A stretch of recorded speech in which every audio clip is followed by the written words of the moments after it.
Hello there, and welcome back to another episode of the 21 CD podcast.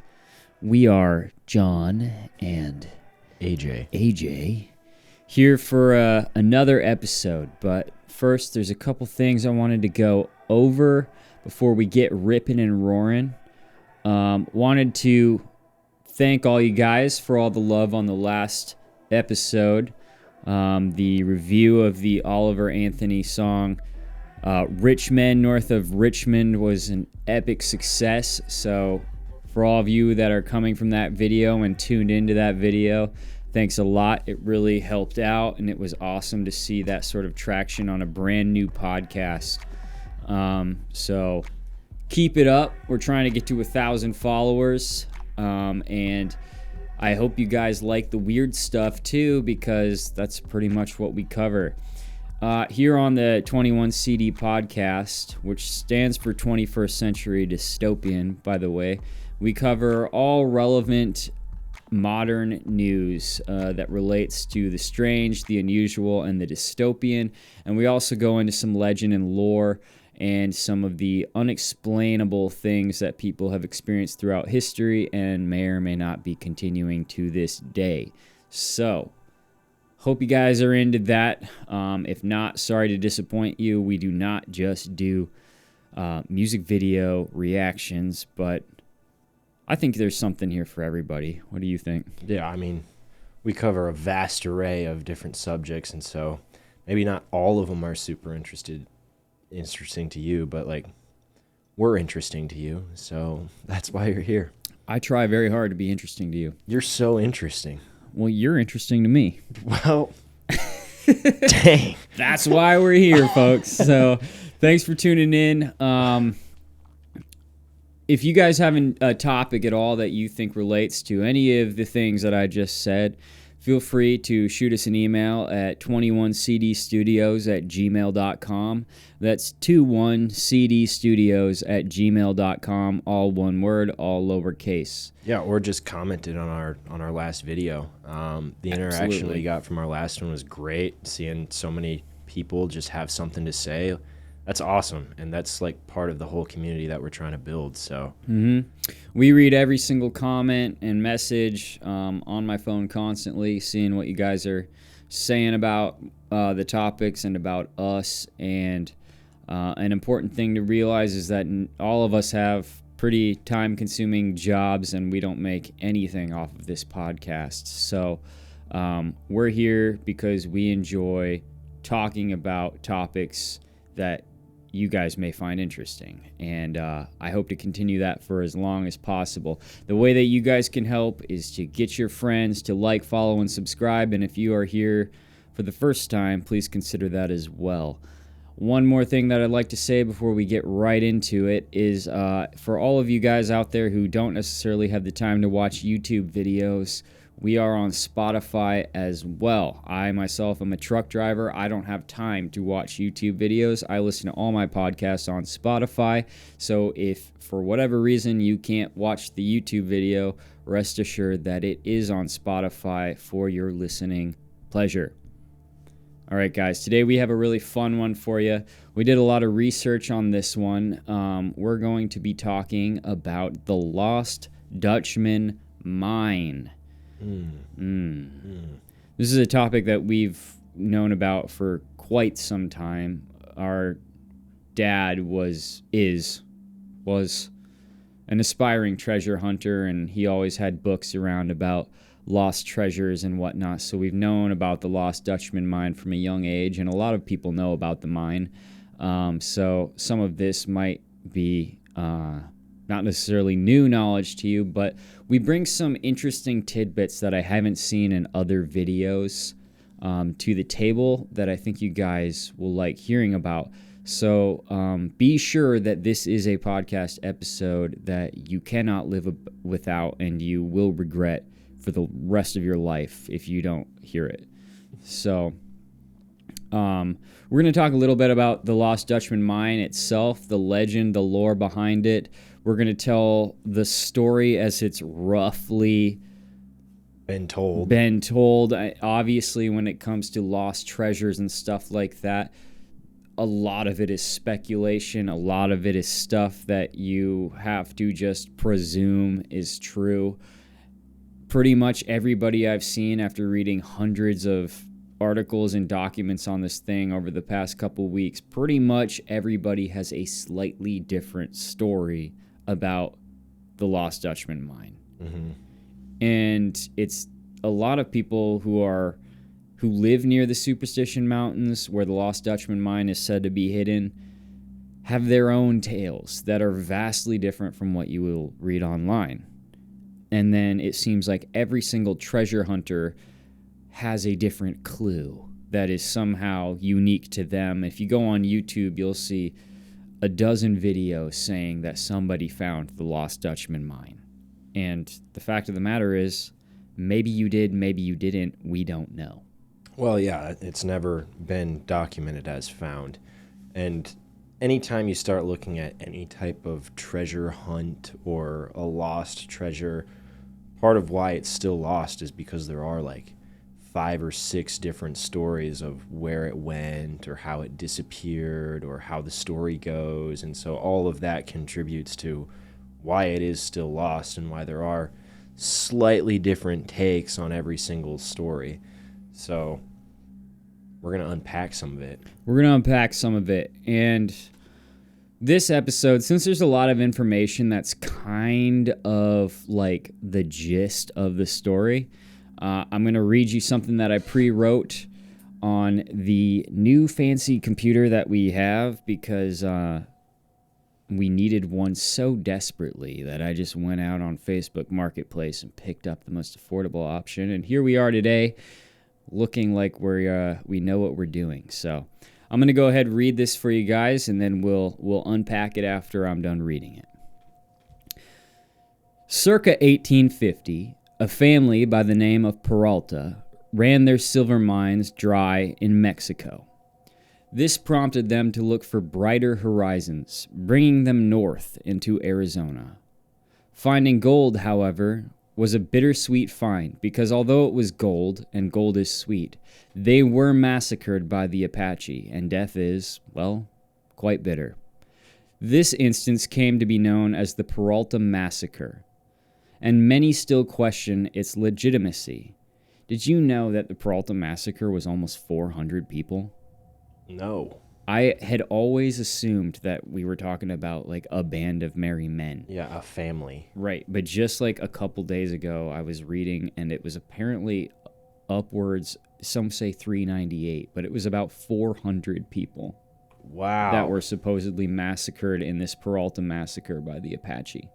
Well, I heard that the Peralta family had received basically 1,200 acres of land that included parts of the Superstition Mountains in Arizona as well as some of the surrounding land. And so I guess maybe they did have a a small society of people that lived out there and worked that land.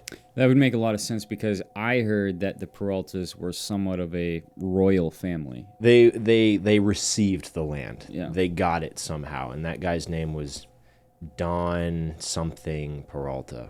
And you know when there's a Don involved. Mr. Don. He got what's good. Rumor has it that assuming the massacre actually happened, only one man escaped. And for some reason, he may or may not have been responsible for giving Jacob Waltz a map to the gold mine. An alternative theory talks of a doctor, circa the Civil War, named Dr. Thorne. Thorne was known to treat Apache with the same kindness of any other human being, a trait that was uncommon among people in these times. He either treated an ailing Apache chieftain or is simply adored by the Apache as a whole. Sources are divided on this part. Either way, the Apache blindfolded Thorne and took him on a long journey through the Superstition Mountains to the location of the sacred mine known as the Lost Dutchman Mine. The Apache then removed the blindfold from Thorne's eyes, and he is told that he can take as much gold as he can carry. So this is interesting because some people assume that the Lost Dutchman Mine is like an actual mine, but this almost implies that it is a trove. I've read multiple articles saying that it is a stash, a pile of gold and treasure. You can't just go into a mine and pluck gold off of the wall. Yeah, it's not like it's just sitting in a pile in the middle of a cave. Right. It's typically, you got to dig it out of the walls. So, yeah, I've read that story as well. I've read that it was a 20-mile hike into the Superstition Mountains. I've read that it was a 50-mile hike into the Superstition Mountains. But either way, he was blindfolded, brought all the way out, and then he left with his pockets and his hands full of gold nuggets and quart nuggets and gold. Precisely. According to this story, he takes the equivalent of then $6,000 worth of gold. Today, that $6,000 would be valued at almost $300,000 worth of gold, which is not a bad deal for just not being a piece of crap human. Thorne ends up going back to civilization, however, and can't keep his mouth shut about it. There are different stories, but some say he planned to return and never made it to the mine, while others say he attempted to return to the mine but could never again find it. In the 1870s, our hero Jacob Waltz, known as the Dutchman, who was actually German, but Americans at the time couldn't understand the difference between the Dutch and the Germans, so they just called him the Dutchman. It's derivative of Deutschland, which is Dutch for people who just don't really get that term. Exactly. He ends up coming across a Peralta descendant who just happened to have the map that the lone survivor from the Peralta massacre had at the time of the massacre in his possession. So you were saying that there was a bar fight or something. That's the story. The story is that these two German explorers had been looking for gold in the southwestern area of the States and had not found good luck, and eventually they found themselves in a bar where a fight happened, and the person mainly involved in the fight was this Peralta survivor who then was saved by these German explorers and prospectors, Mr. Jacob Waltz. And because of his help in this bar fight, the survivor, Mr. Descendant of Peralta, gave them the map. That is the story that I read and consider to be generally true.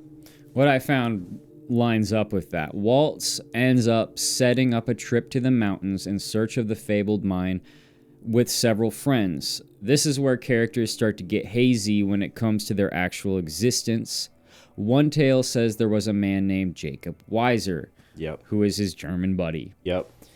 According to this version of the story, Weiser not only had the same first name and initials as Jacob Waltz, but also came over from Germany with him and was his best friend in this strange land. Anyway, they go into the mountains in search of this trove, and months later, only Waltz returns. Everyone else is mysteriously gone. Waltz talks of yet another massacre in which everyone dies except him.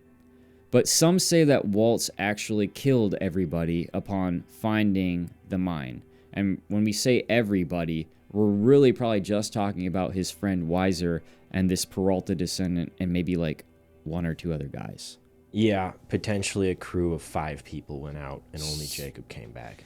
So this is where this is where the mysteries start, in my opinion. Like, whether you believe in the Peralta massacre or anything, which, I mean, you would think it would be easy to prove a massacre of 400 people. Well, and even that place today is still called the Peralta Massacre Grounds, and so, or just the Massacre Grounds. Like, it's known as a place where several people were murdered and killed by Apache Indians. Do you think, like, we still have a bit of story to go, but do you think it's plausible that this Jacob Waltz was able to just essentially John Wick these people upon finding this mine? Because we're talking about a time period when firearms and whatnot are pretty crude. I mean, it is the Wild West, so you still got 6-shooters and stuff like that, but we're talking immediately after the Civil War, so it's not... I think it's 100% possible that he did go out there with a couple of guys and killed them. I think it's 100% possible. I don't personally believe that story. I think it's more likely that, yes, the Apaches did get to them and did kill all of his friends, and he made it out somehow. Whether they let him go, just like they let one survivor go the last time, or whether or not he just made it out, I don't really know. But the Apache version of it almost sounds better because... Did you come across the story about how pack mules ran off into the wild with saddlebags full of gold and people would still find them to this day? No. So apparently in the Apache massacre version, there are a number of people who, and I'm talking about the second massacre when Jacob Waltz is actually involved, they had already mined some. And sure. They had some pack mules loaded with gold in the saddlebags. And when the Apaches attacked Waltz's group, the mules ran off and died in the wild, essentially. And people report finding bags of gold to this day. Huh. So that would reinforce that idea that it was an Apache massacre and not Jacob Waltz, John Wicksing these people. There's one theory that says that Waltz and Weiser came across this mysterious Peralta man, and they help the man out of a dire situation, and he awards the map as a gift. They then go a-searching, find the trove, and Waltz kills Weiser then and there, being unwilling to share the gold. Yet another story says that Waltz and Weiser are simply out and about searching for gold, since that is literally what they did for a living upon coming to America, and came across 2 men mining gold.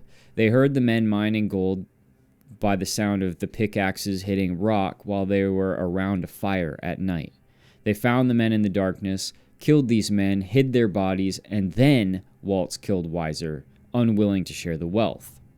Still another theory states that Weiser never even existed at all. I've read that before as well, that Weiser is commonly misinterpreted as Jacob Waltz, and that they are one and the same person, because there's a lot of stories about Jacob Waltz. Yeah. I think there might even be some sketches and old, like, drawings of Jacob Waltz, but there's not a lot of stories about Weiser. They don't really know if he was real or not, but... Some say that a corpse has indeed been found and ID'd as Weiser. His way of death was undeterminable. Some say it was the Apache after all. Others say that it was Waltz who killed him. Still others say there is something else lurking in the Superstition Mountains that killed them and continues to kill to this day.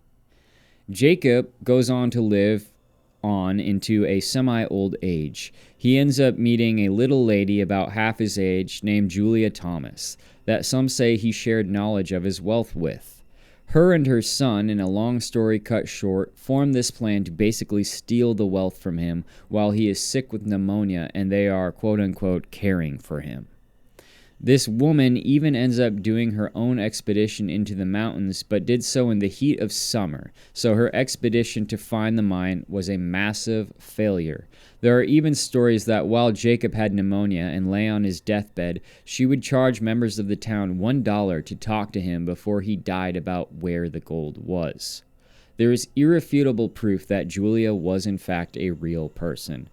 The story has been cut short because she and her son went through a series of disastrous attempts to find the gold and, well, failed miserably every single time, and apparently Jacob Waltz did not trust them enough to actually confide in them where his trove was before his death.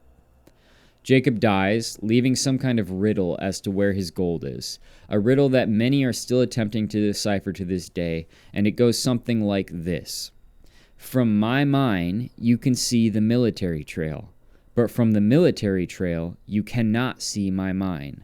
The rays of the setting sun shine into the entrance of my mine.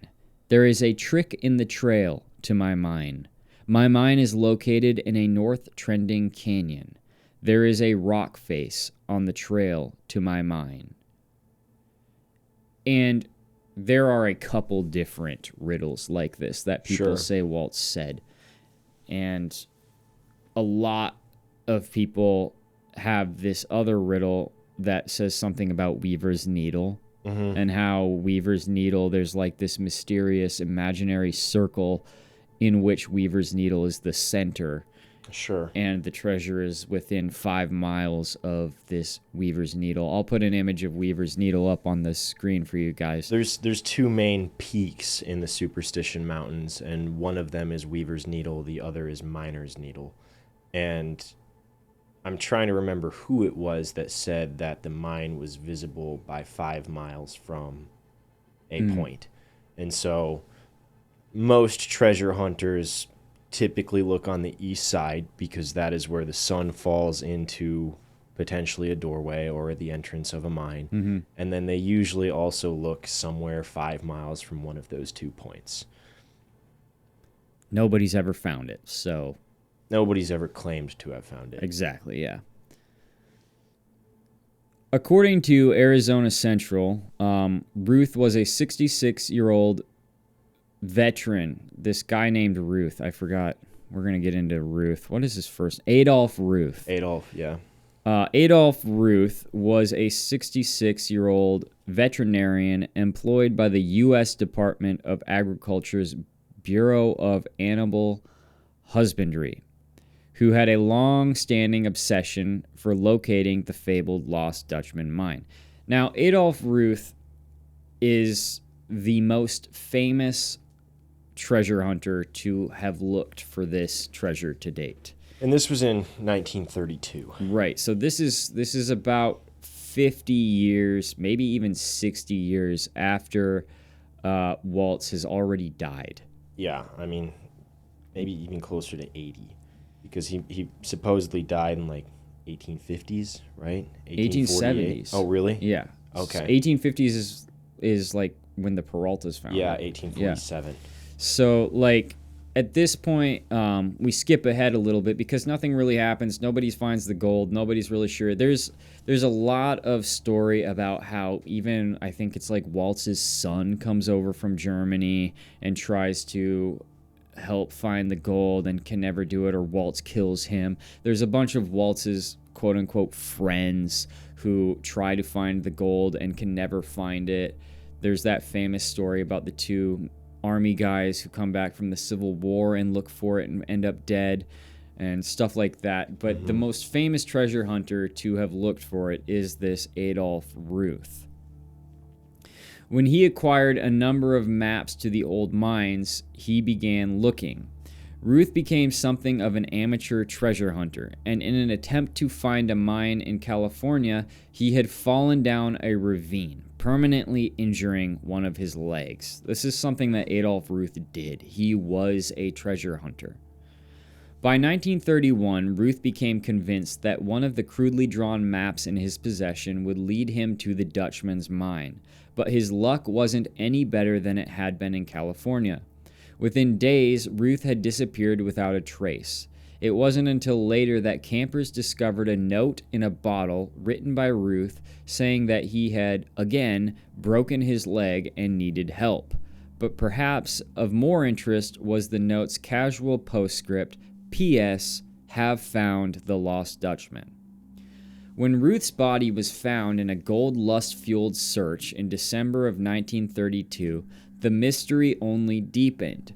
Although Ruth's note concerning his broken leg and need for help led searchers to believe that he must have starved to death waiting for rescue, as Arizona Central reports, new theories popped up after the discovery of his skull with a hole in it that, according to the coroner's reports, was created by an Army-style .44 caliber revolver. Now, weren't there 2 holes? I don't know if there were 2, but I did hear that he went out there with a few other Army veterans. I heard that he went out there with a couple of them, and their bodies were also found without their heads. The most common suggestion, of course, was that Ruth was killed for his maps by someone else familiar with the legend of the Dutchman's Mine, though officials suggest suicide was more likely, of course. But in Thunder God's Gold, Barry Storm alleges that on his own search for the mine, he had barely escaped the fire of a sniper that he called Mr. X, who he believed was protecting the mine. He suggests that Adolf Ruth may have gotten too close and fallen prey to this mysterious sniper, who apparently uses a revolver instead of a rifle. Wait, it gets weirder. A month after the discovery of Ruth's skull, the rest of his remains were found almost a mile away, confirmed by the presence of the steel plate in his leg from his previous treasure hunt hiccup. Among the relics of his body was a checkbook in which he had been writing daily notes of his adventures. In this book was a description that modern Dutch hunters believe proves that he found the mine, which was punctuated with Julius Caesar's classic dunk on King Pharnaces II, Veni Vidi Vici. I came, I saw, I conquered. Okay. That part always throws me off. Whenever I read that, everybody says that that's what happened, and I'm just kind of like, why would you write that? I mean, I've read that as well, that, yeah, he finished one of his journal logs with the quote from Julius Caesar, I came, I saw, I conquered, which is, like, poetic in its own right, and, like, having been exploring and looking for something for maybe half of your life and finally finding it, I would probably write something down that was very impactful to me. Yeah, it was your last words. Yeah, if I was dying in a canyon, I at least found what I was looking for. Sometime around the 1950s, the Peralta stones were discovered. A pair of stone tablets with bizarre markings that seem to be linked to the mine. Some say that they are fake, while others study these stones religiously, hoping to crack the code. Over the years, many have died in search of the gold, and to this day, it's still unsure whether the gold is an actual mine or even a cache. Some say it is left over from when the Spaniards came through much earlier and were killed off by, quote, things in the woods, slowly but surely until there were none of them left. Some say it was a horde assembled by the Apache, taken from the miners that they had killed and all hidden in the same place, and some even questioned the Aztecs' involvement. So that's the story. Yeah, and I mean, there's a lot of speculation on exactly what happened, but that is a general story of what you can really expect if you ever look up the topic. And there's a lot that really goes into that, but you know, the Cliff Notes version is this guy, Jacob Waltz, found a mine, got rich off of it, started living a wealthy life, and then as he was dying, he told his caretaker that there's a mine out there, and it's never been found.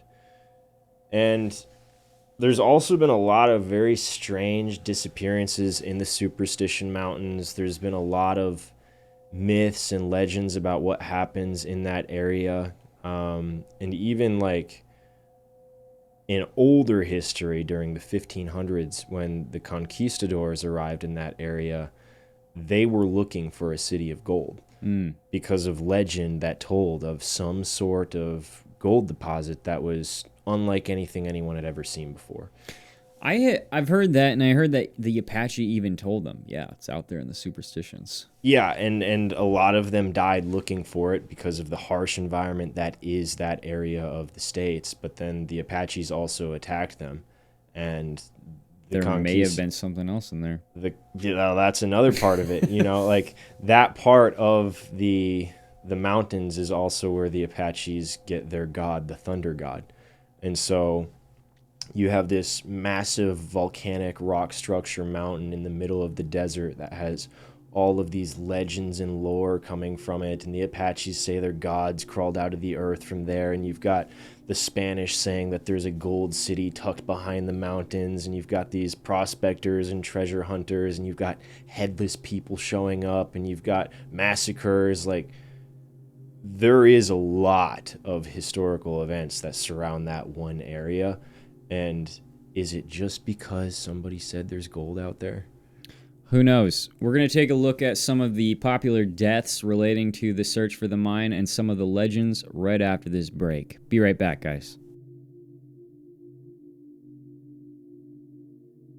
And we're back. Thanks for taking that quick break with us, guys. So before we went on break, we were about to go over some of the popular deaths and some of the legends and lore of the Lost Dutchman Mine.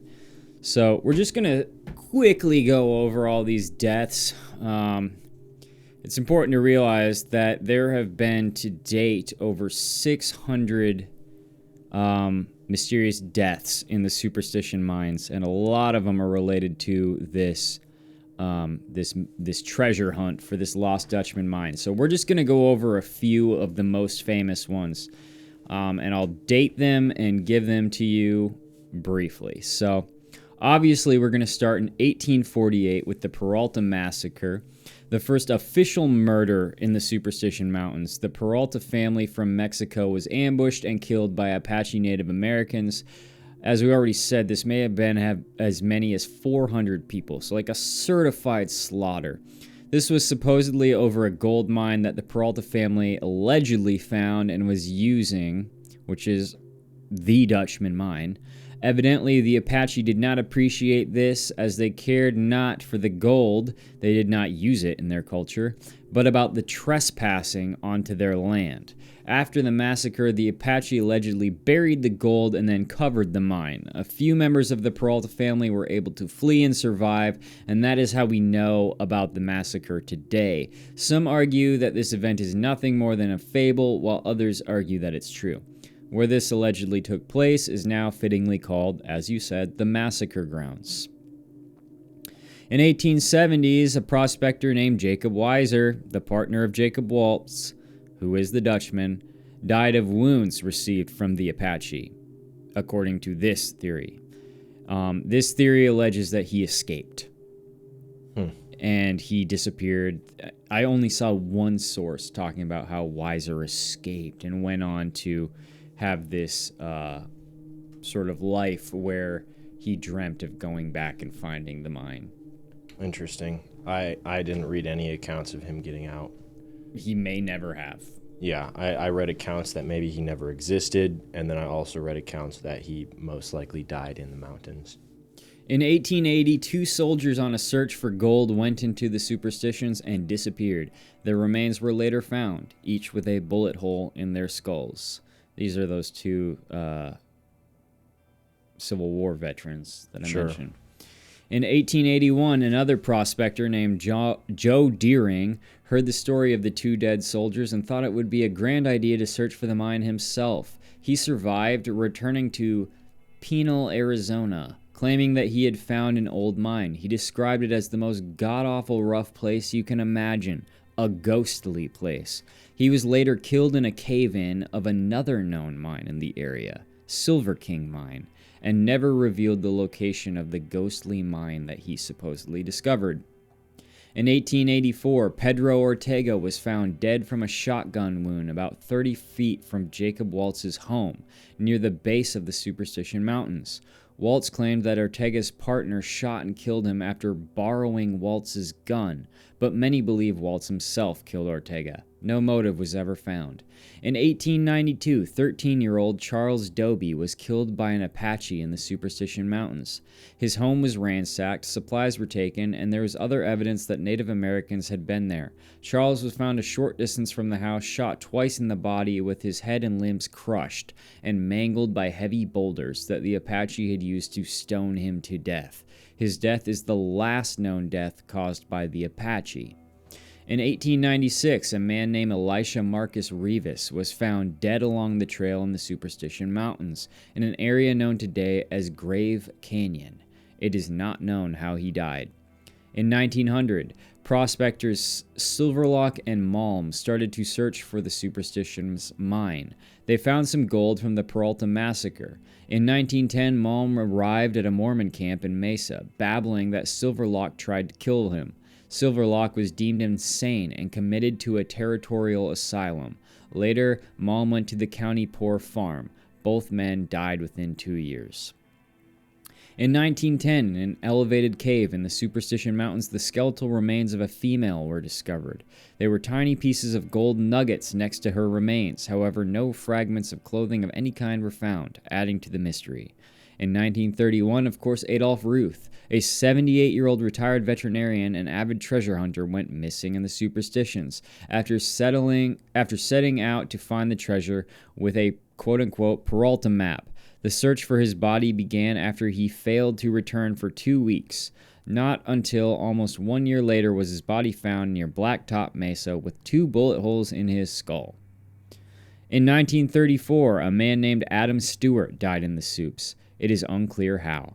In 1936, Roma O'Hal, a mountain hobbyist and broker from New York, died after falling in the Supes while looking for the Lost Dutchman Mine. Blah, blah, blah.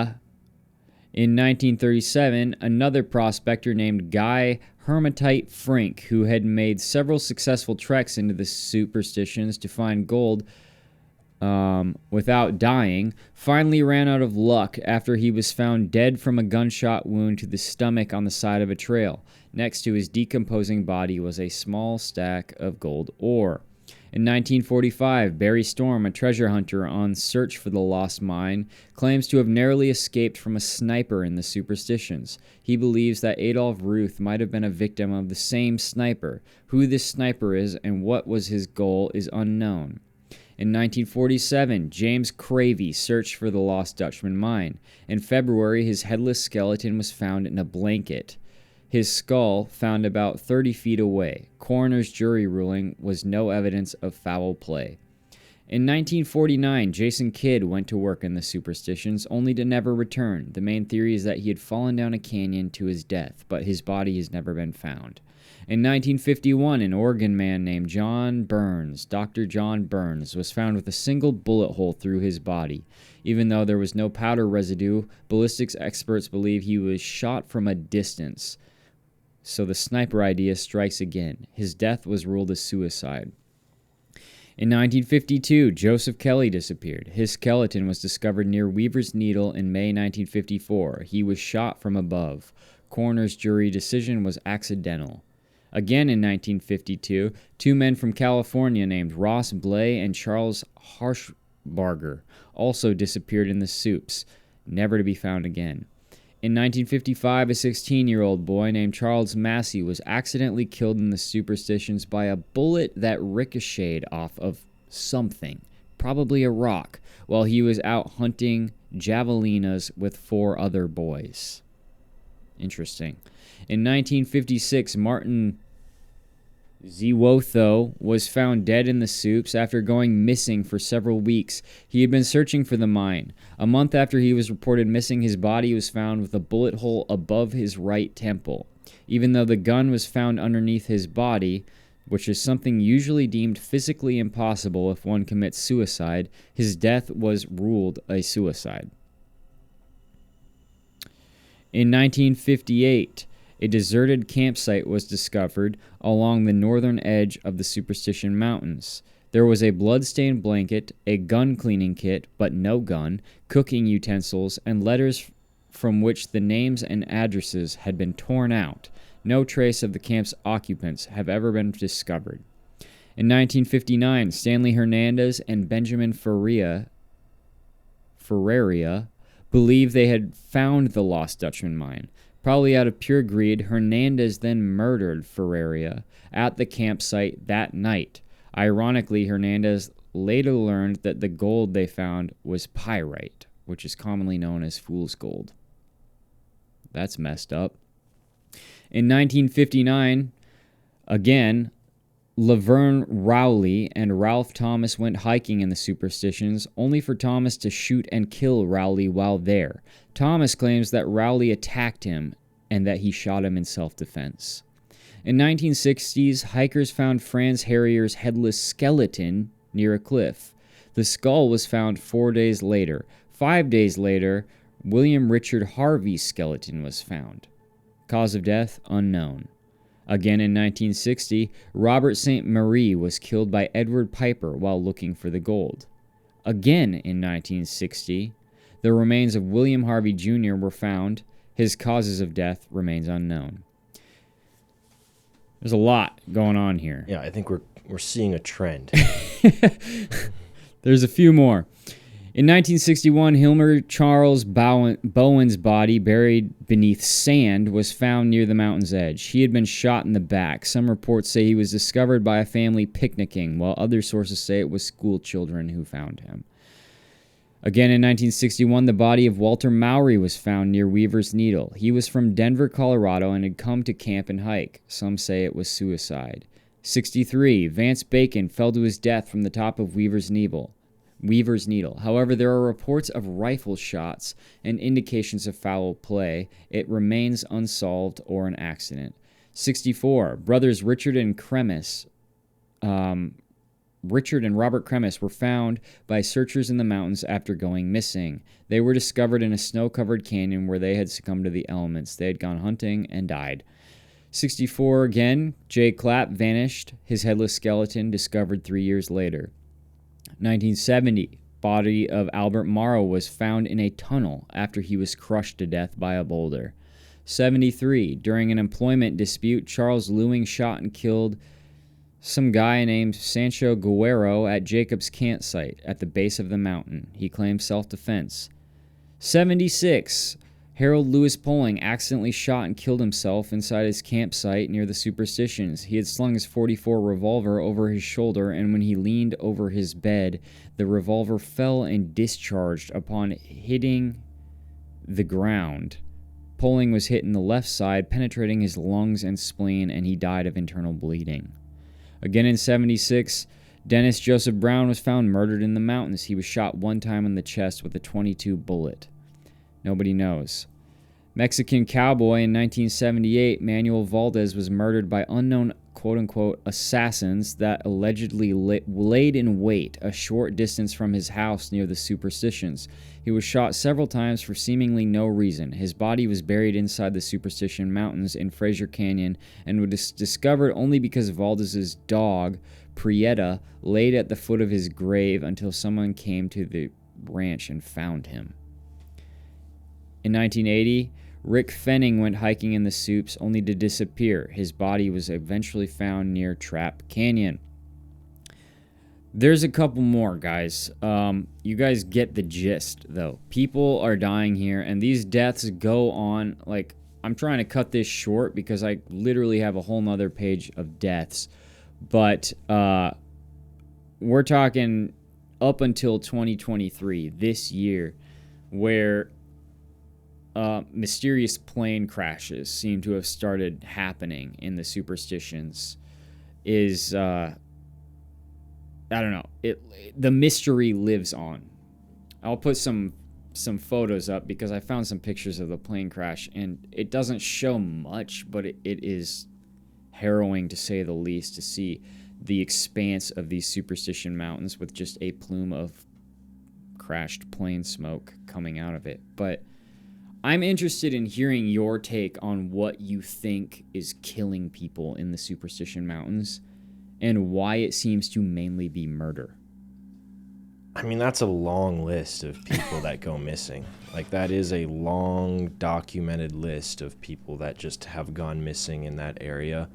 And then, yeah, the way that they end up dying, losing their heads or bullet shots to the head, those are very rarely isolated accounts of suicide. Right. Especially when you're out in an area like that where it is safe to bring a firearm and you don't really plan on using it, but you have it to protect yourself. So it's not like you go out looking for a treasure and you're like, well, I can't find it, I guess I'll kill myself. Like, that isn't how most of these people are passing up in this area. And you know, in a few episodes ago, we talked about the Naha people from the Nahanni Valley who have stories and potentially legends of then later becoming parts of the Apache tribe and parts of those people. And the Naha people were known for beheadings and cutting people's heads off. And so part of my thought process with this whole story is like, I feel like it's a more ancient people, a more ancient people that has been there and will be there for a long time. And when their sacred ground is tampered with, they take care of it. And yeah, the sniper idea is very interesting as well, but it's still like, why? Like, why would there be a sniper or somebody out there protecting these mountains from just regular travelers in some of these instances? But so I have some crazy ideas. And they're not all mine. They're things I found. But like, what if there is... This is an idea that I've heard, and some of the people who live in the area believe this wholeheartedly. They believe that there still is a small group of Apache who live in the woods, like descendants of the great Apache, and they still defend their sacred land. Because treasure or not, it's kind of like they said with the Peralta massacre, like it wasn't about the gold. It was about the fact that they were protecting their sacred land. And some say that continues to this day, that descendants of those Apache are just still out here killing. Yeah. Well, and I mean, that's a valid possibility in my mind. I think, again, just because we're so civilized in the modern era, it's hard to imagine a group of people that do live off the land and in the wilderness that do have power over an area, and that's why we just don't go there. It's hard to imagine that, but I don't think it's impossible. Well, it doesn't even have to be like they're living off the land. Like when you think about like when we went down south for our last trip, we found plenty of evidence of Native Americans still living on their old lands. So like they don't even have to be living off of the land. Maybe there's like a group of them that are just like, all right, it's your turn. Go guard the soups. If anybody gets too close to these locations, just shoot them, I guess. Yeah. Well, and it seems like what is relatively noticeable from all of those different accounts is anybody who actively goes out there looking for the treasure has a more likely chance of not coming back. Yeah. And there was another account of this kid that I read about. He was 35 years old. Is that what you're looking at? Yeah, he's... Oh, I thought I was just boring you. No, he's 35 years old, and he went out in 2009, and his room was full of maps and documents, and he had been out there 3 times, and on his 3rd time, he never came back. And then volunteers with the Superstition Search and Rescue Organization found his remains wedged in an impossibly tight crevice about 30 feet off the ground. And they say he may have fallen from a ledge above the crevice. No idea how he could have gotten up there. but his official cause of death is still unknown and not really reported. There's no trauma to his skull, and his bones were wedged in such an inaccessible spot that flooding and animals couldn't touch him. Almost like he was put there. Like he was dropped in, dragged there by something and left there in a place where nobody would find him. And somehow we did, but again, there's nobody knows how he really died. But another treasure hunter, a 35-year-old guy looking for this treasure. And it seems like in all of those instances where somebody goes out there looking for the treasure, those are the ones that likely don't come back. And that is weird in of itself. But I don't know. Like, I don't know how you have a murder or a disappearance every single year for the past 130 years. And those are just the famous ones. Yeah, those are just the notable ones that made the paper or whatever they are.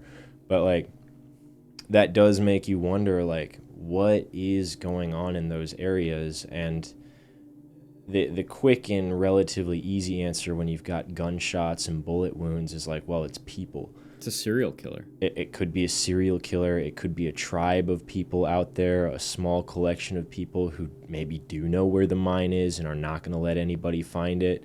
And when you're out there in the sticks and you shoot a gun, like, nobody knows where that comes from. There's a lot of situations in serial killer history and lore and whatnot that lead people to speculate that those serial killers who have many, many victims don't work alone. Like there's one guy who becomes famous for the serial killings, but it's extremely possible that he had or she had assistants and a number of other people who assisted in the killings. And I could easily see, after all of the gunshot wounds gunshot kill wounds, I could definitely see how that could be a literal sniper who walks around in the woods, maybe a couple snipers. Yeah. And that doesn't have to be like any backwoodsman or anything like that. No. That could be any regular person with a high-powered rifle who goes into the woods and just occasionally picks somebody off. Decides to hunt humans. Yeah, because the superstitions are so secluded, and because of how harsh the environment is, backwoods people, they go missing all the time. Right. It's such a hard place to find people. Right. And so it would make perfect sense if you're a serial killer who isn't there for the publicity of it, but I say that like serial killers just do it for the publicity. I know they don't, but like a lot of serial killers leave trademarks. Right. And if you're not like that, if you're just, no, I'm just hunting something bigger than deer out here, and you go for humans, I can't think of a better place than the Superstition Mountains. Yeah. The ones that are really odd are the beheadings. Those ones are like... That almost does seem like a trademark move. That is more of a statement. Like anytime you remove somebody's skull from their body, that's so dehumanizing. You are telling a very specific story to stay away. And well, there's a lot of old stories too about how that eliminates people's ability to get to heaven. Yeah, how it basically disgraces them in a way that removes their soul. Yeah. And those are the type of things that make me think it is almost like a monster. It is almost something unhuman out there that is destroying life. And even if it is a human species of a person, it is not human. If it's the same thing doing all of those beheadings, that is somebody who has lost their humanity. Yeah. Because you just can't, especially without getting any real recognition. Like, what's the point? Yeah. You could just kill them. You don't have to remove their head and throw their body 4 miles away. And that goes back to my concept, or my idea, I should say, that maybe this is a group of people who truly believe that this is sacred ground and all trespassers are committing crimes against this sacred ground, and they think that they are righteously defending it in some way. There's rumors that even giant bones have been found in the superstitions, that crystal skulls have been found, that portals have been found. There's this guy who I'm not going to name. I'm going to try to get an interview with him because he's crazy, but he was a guide in the Superstition Mountains, and he started talking about experiencing portals and sort of time shifts and giants out here, and all of his social medias got nuked. He just disappeared off the face of the planet, and I found him the other day, and I'm going to try to get him on. But one really interesting thing is that do you remember ever hearing or reading about that Vatican Lucifer lens? It sounds familiar. So the Vatican set up this telescope to look into space, and the acronym for it was Lucifer. Yeah, it was Lucifer. Yeah. So that is on Graham Mountain, which is just to the southeast of the Superstition Mountains. And really? It's also one of the Apache's 4 sacred peaks. Oh, interesting. We'll get right into that right after this break, guys.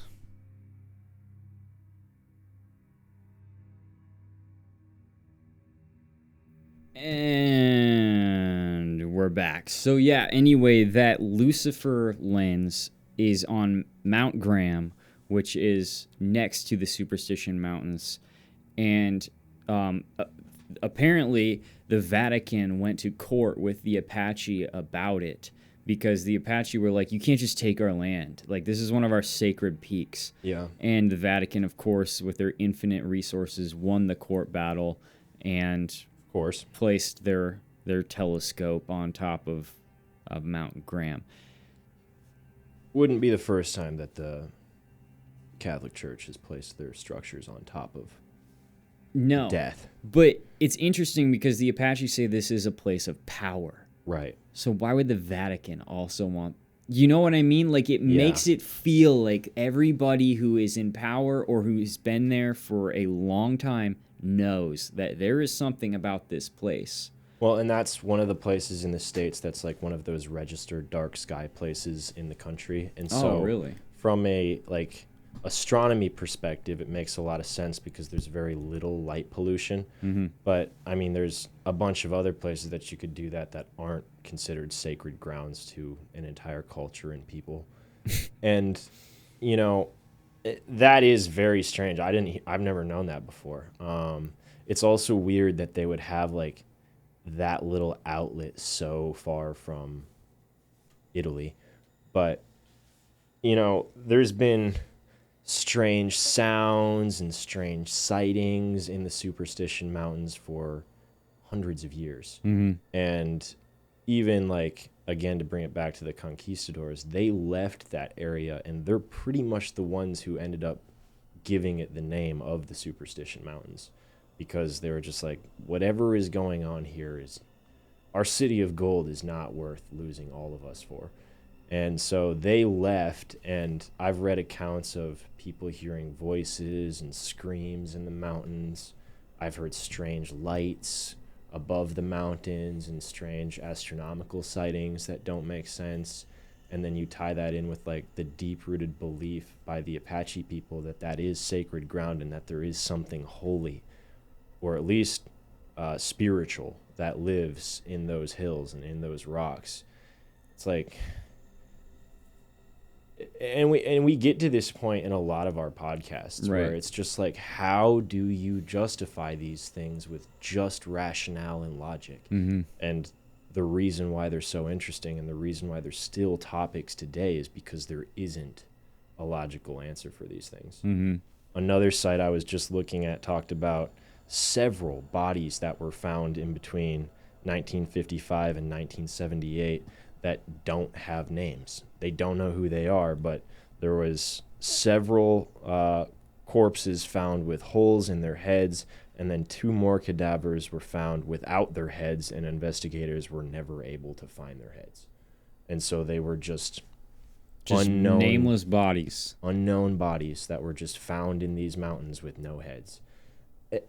An animal doesn't just take the head somewhere. No. Like, that is not animalistic by any means. It's also not even predatorial. Like, the head is typically the only thing that's left behind. The rest of it is dragged somewhere else. Like, it's a monster or it's human. Mm-hmm. And so, like, you tie in all of those accounts, and then you've got powerful religious entities saying, yes, we're going to build our structures right next to these areas where all of these strange things happen. Weird. It's just weird. And over the last 100 and some years of documented instances where we have people going missing, there's, like you said, 500 more where we don't even know who they were, when they went missing, why their bodies were found without their heads. This is one of those places where, and I usually hesitate to say this sort of stuff, but like this is one of those places where I actually believe that it's extremely possible that there is an evil curse on the land. You know, especially when you get into the tales of people killing each other on the land. Yeah. It almost does feel like, because I mean, evil exists, so evil curses exist. Dark magic, evil magic is a real thing. And I think that it's completely possible that there is a curse on the land. Like, this is land that is evil and is dark, despite how beautiful it is to your everyday hiker. Mm-hmm. This is somewhere that, you know, for whatever reason has been disgraced enough for there to be a curse that stands the test of time. Yeah, well, and that's why, like, you know, we kind of started getting into, like, exploring the unknown very casually with, like, urbexing and like exploring abandoned places.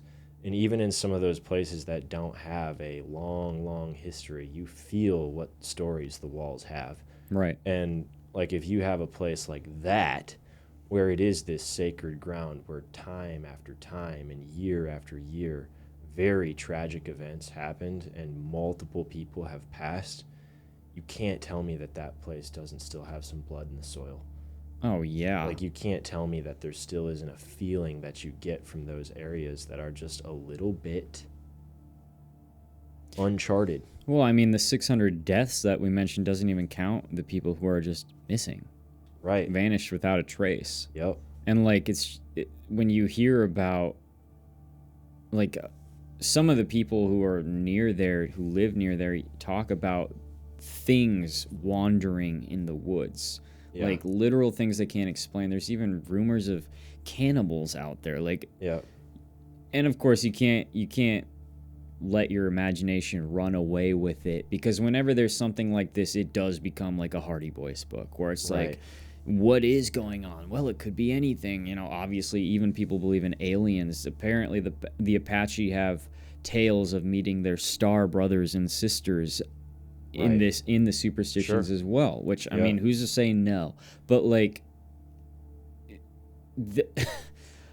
all of this to say, we have no idea, but it seems like something that is more than just people falling off the rocks. Exactly, people falling off the rocks. People going there to kill themselves. Right.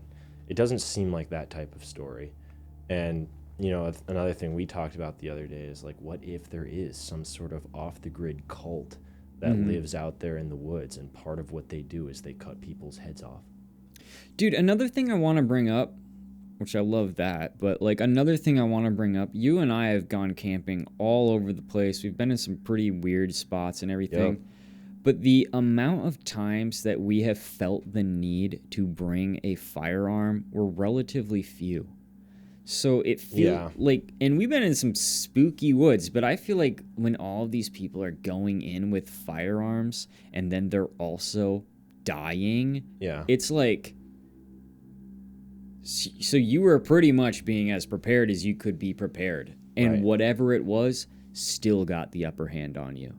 Yeah, and I mean, when you are out there in some of those places, you you do feel unprepared in a way kind of all the time, even when you have everything you need. Mm-hmm. And like we've camped up near Canada, we've camped in Maine on the East Coast, we've camped in Death Valley, we've camped on the Mexico border in Texas, we've camped in the middle of the States, we've camped Iceland, Europe. Yeah.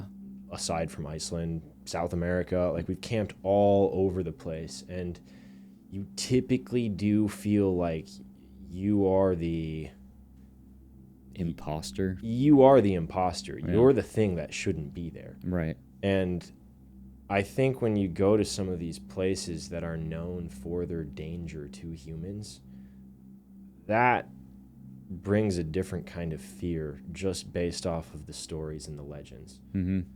It's got to give you some form of anxiety that you might not get if you were just in the calm woods of northern Wisconsin, you know? I 100% agree. Let's do 2 questions and then we'll close it out. Do you believe that the Lost Dutchman Mine is still there? Do you believe there's still gold to find? Yes. Do you think the gold is the Lost Dutchman gold? Or do you think it's just gold in general? If I were to actually have a strong opinion on what I think is out there, I would say that it probably is more of a trove. Mm-hmm. And at one point, it was a very well-used mine by a handful, 2, maybe 1 person, and potentially the Apaches. And now it is a buried cave that is full of whatever these 2 or 1 guys couldn't bring with them. Sure. A pile of gold ore in the center of their long path back up towards the entrance, mm-hmm. and potentially even a place where the Apache did put relics and also brought their gold that they didn't need. And then after the whole thing with the Peraltas starting to pull gold from some of these mines, the Apaches were like, this is never going to happen again. They closed it up. They filled it with rocks. They made it impossible for anybody to find. And so if it does exist, I think it is probably a pile of ore, gold, treasure, doubloons, whatever you want to call it, that's sitting deep inside one of these mountains that not even like... You ain't metal detecting that. No, you can't metal detect that. You can't use one of those ground scanning devices. You can't even really get there unless you like know where to go, and it's probably just buried under thousands and thousands and thousands of pounds of rock and soil. That's what I think, if it does exist, is still out there. Do you think that it's something paranormal that's killing people off, or at least causing people to kill each other off? Or do you think it's just a classic case of humans doing human stuff? I think it's both. Yeah. I think that there is some form of spiritual presence there that does help to make people lose their minds a little bit. And whether it is just the fear and the anxiety of being in a terribly hostile environment, combined with the spiritual existence of hundreds and hundreds of deaths and history, that alone would put people on edge. And then gold has done that to people forever. It's true. People kill for gold. People kill for money. And so even with somebody that you have a good relationship with, if you go out there and you get the taste of gold and all of a sudden you have less because you have somebody with you, combine that with the spiritual aspect, I think there's something there that is not human. I also think it could be people that are just out in those hills and have no remorse or feeling for other people, and every once in a while they kill them. So I think it's a little both. Sounds scary, whatever it is. Can't wait to go camping there. Yeah, let's go, dude. I'm going to close out with a YouTube comment that I read that somebody left on a Superstition Mountain video that I thought was interesting. I am Native American, Salt River, Pima, Scottsdale, Arizona. My grandparents raised me on the reservation. We have legends about the Superstition Mountains. It was ingrained in me to never go there. There are many strange disappearances. People go into those mountains and no traces are found. The Apaches never got along with our tribe, and they were not a friendly tribe, so we stayed far away from them. There is more to this mountain range, a lot more. As Pima Indian, I will not go there. I was told the Apaches still hide inside and protect the Superstition Mountains. So you guys believe whatever you want. There's a lot more to go through on the Superstition Mountains, but, you know, we're at a little over an hour now, so I feel like this is a pretty good place to close it out. Thank you all for listening. This was a really fun episode. Remember to like, follow, subscribe, and find us on Spotify, and give us a 5-star rating if you use Spotify. That would help us break into the algorithm a lot. And remember, don't drink the water and question everything. Bye, guys.